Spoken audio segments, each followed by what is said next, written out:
Uyni tashqaridan utupletil qilish. Xohlasangiz shlakablok, xohlasangiz paxsaga, xohlasangiz shu vaqtda ustida devor tanlamas, ya'ni termotravertinlar. Kimga kerak bo'ladi termopanellar? Boshqatdan uzun tashlang.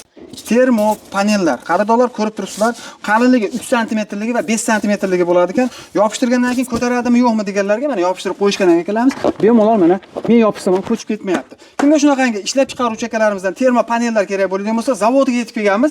Narxi keladigan bo'lsa 1 kvadrati narxi agarda 3 sm bo'ladigan bo'lsa 90 ming so'm ekan, agarda 5 sm bo'ladigan bo'lsa 110 ming so'm ekan. Dastavkalar butun O'zbekiston bo'yicha aloqaga chiqaverasizlar. Va albatta mana shu biznesni yo'lga qo'yaman degan akalarimiz uchun qoliplari ham sotiladi ekan. Agarda bir komplet qolip oladigan bo'lsangiz, sizni noldan o'rgatib qo'yadi va butun O'zbekiston bo'yicha yetkazib berishadi. Xo'sh, qoliplarimiz ikki xil variantda bo'ladi.